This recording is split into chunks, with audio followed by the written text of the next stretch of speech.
شغالة الله مركز شرف الولي صحافة الدار. السلام عليكم ورحمة الله وبركاته. سلامتكم وعلى إن شاء الله فريق إمامنا ومرتبه يعني وزير وزارة المالية لتسعى على الشيء يتم كيسي وإن شاء الله تعالى يسير دورة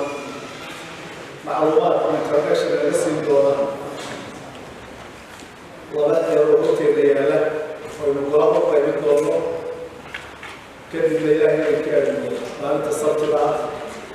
مدة دار مسوي كمان دارها يكون يشدونه ما كان يدور وده أوصل للسنة المدير ويا دورة واحد وضع وزارة التيم كمان سيدنا تعالى لما نروح نفرنا وباكر نفرنا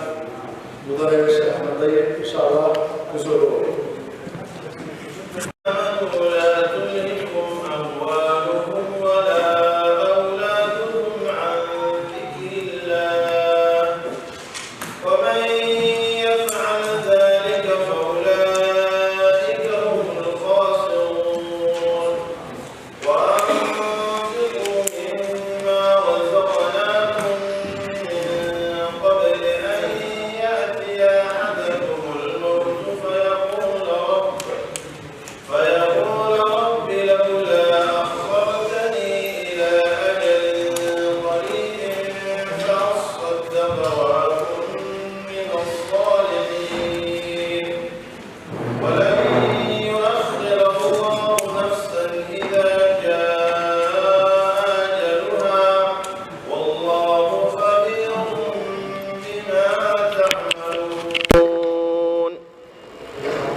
وزير وزارة هرمونات المالية دكتور سعد علي الشيرة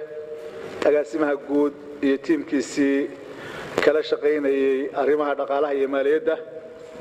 وحين هالكن كوهينا أولي نقصو جود بيجي مدحونا جمهورية الصومال نقصو جود بيجي وحكي بدل كابس لو صمينا يلا بحير وحير كمارين تمالية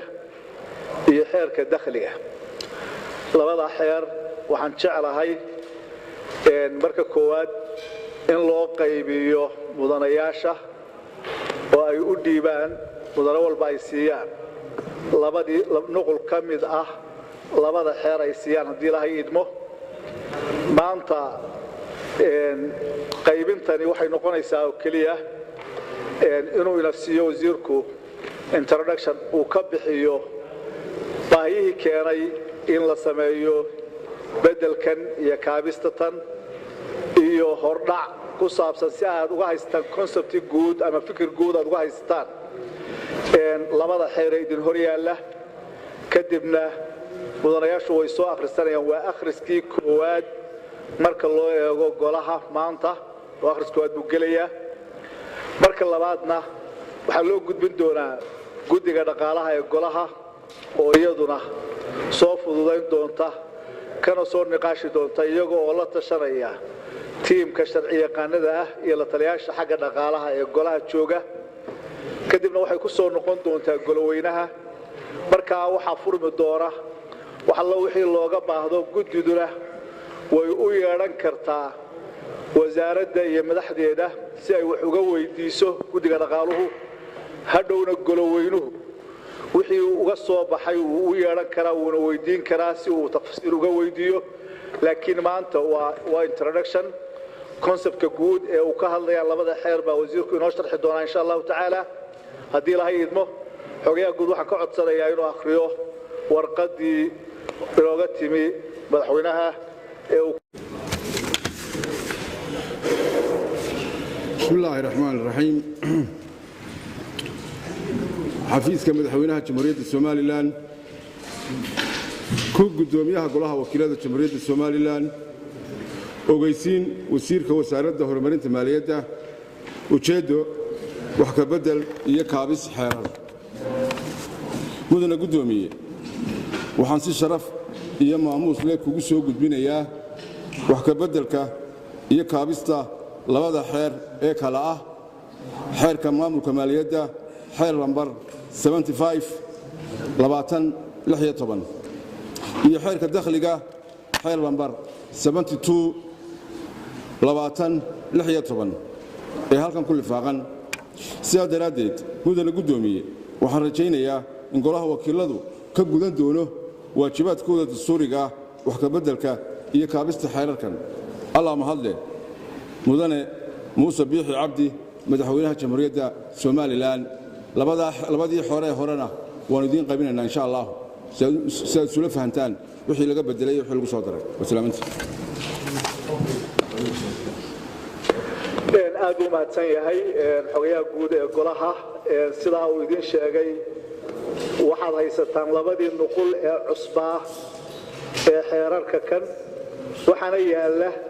oo iyagana laydin qaybin doonaa sharxi doona xeerarkan iyo waxay xambaarsan yihiin ujeeddada keentay iyo sababaha keenay in wax ka beddelka lagu sameeyo iyo wixii ay ku soo kordhiyeen insha allahu tacaala markaa kadib baynu u gudbi doonaa hawsheeda kale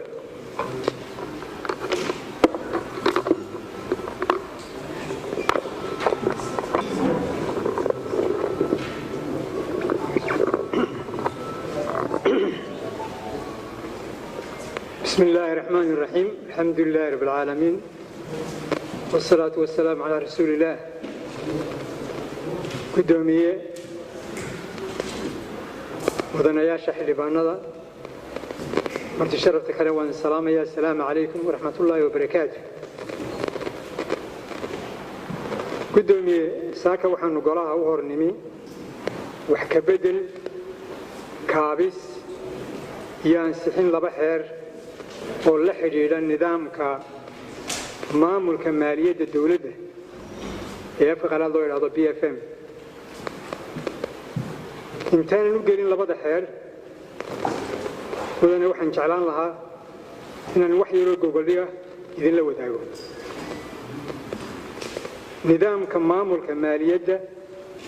wuxuu ka kooban yahay guud ahaan 5 qaybood qaybta koobaad waa miisaaniyadda qaybta labaadna waa dakhliga qaybta saddexaadna waa maamulka kharashaadka qaybta afraadna waa iibsiga qaybta ugu dambaysa shanaadna waxa weeye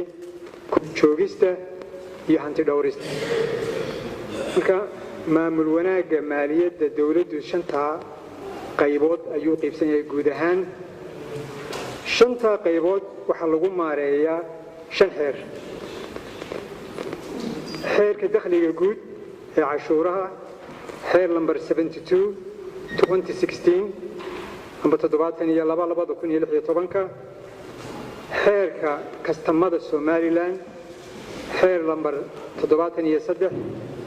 2016 xeerka maamulka iyo maaliyadda qaranka xeer 75 2016 xeerka hanti dhowrka guud ee qaranka xeer lambar 76 2016 iyo xeerka qandaraasyada xeer lambar 82 2018 marka 5 xeer ayaa lagu maareeyaa maareynta maaliyadda dawladda labada xeer ee wax ka beddelkooda aanu u soconnaa waxa weeye labada xeer ee xeerka maamulka iyo maaliyadda qaranka xeer lambar 75 2016 iyo xeerka dakhliga guud xeer lambar 72 2016 marka labada 5 xeer labada xeer baanu u soconnaa wax ka beddelkooda iyo ansixintooda iyo sixidooda haddii aan ku bilaabo xeerka maamulka iyo maaliyadda xeer 75 2016 xeerkaasi wuxuu ka kooban yahay 11 qaybood iyo 27 qodob buu ka kooban yahay ujeeddada guud ee xeerka laga leeyahay waxa weeye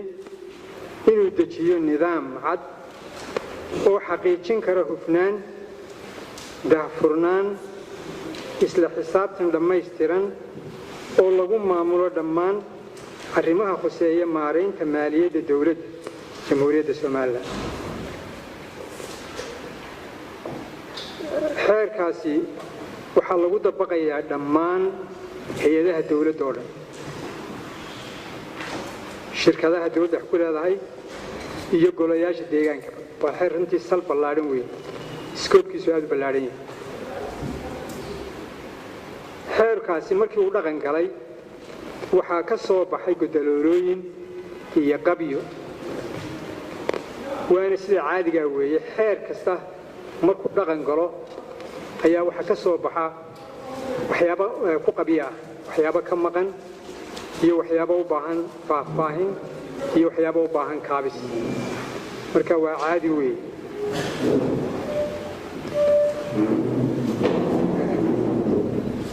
si haddaba gudaloolooyinkaas iyo qabyada ka soo baxday loo daboolo waxaa lagu sameeyey dubeegis iyo kaabis iyo dubahabeyn baa lagu sameeyey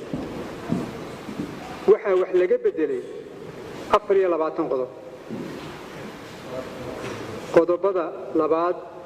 5aad 7aad 17aad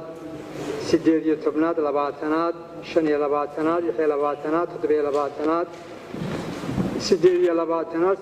29aad 30 qodobka 31aad 32aad 33aad 35aad 36aad 37aad 38aad qodobada 41ka 45ka iyo 47ka 24ka qodob ayaa lagu sameeyey wax ka bedelis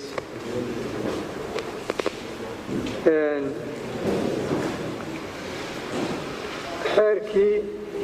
dib loo soo habeeyey ee kaabista lagu sameeyey waa ka leedin qaybiyey ee miiskeena saaran xeerka labaad ee aanu golaha saaka hor keenay si loo ansixiyo wax ka bedelkiisa waxa weeye xeerka dakhliga guud iyo cashuuraha Soomaaliland xeer lambar 72/2016 xeerka labaad wuxuu ka kooban yahay 6 cutub iyo 34 qaybood iyo 249 qodob ka kooban yahay xeerku sidoo kale markuu dhaqan galay waxaa ka soo baxay khaladaad gudaloolooyin si haddaba loo qabiyo tiro loona saxo wixii u baahan sixid iyo faahfaahin iyo kaabis waxaa wax ka bedel lagu sameeyey 63 qodob waxaa ka bedelka qodobadu ay u qaybsamaan 3 qaybood wax ka bedelku qayb waa qayb typing errors amba khalad qoraal uu galay oo laga saxay qaybina wax weey waa qayb tixraac khaldan laga sameeyey oo halkii laga refer gareyn lahaa amba laga tixraaci lahaa مثلا qodob amba shax oo numberkeedii sax ahaa lagu refer gareyn lahaa amba lagu xiriirin lahaa ayaa number khalad la siiyey marka kuwaas baa u baahan la fagur iyo saxid kaas waa qaybta kale waxa weeye waa qayb u baahan istutaag iyo wax ka bedel marka wax ka bedelka xeerkan labaad 3 qaybood ayuu u qaybsamaa haddaan qaybta hore aan isdul taago ee ah sixidda typing errors qoraalka waa 6 qodob 6 qodob waxay kala yihiin qodobka 16aad qodobka 56aad qodobka 79aad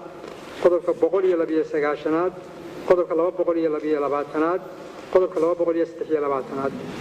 6 qodob waa 6 qodob oo laga saxay xagga qoraalka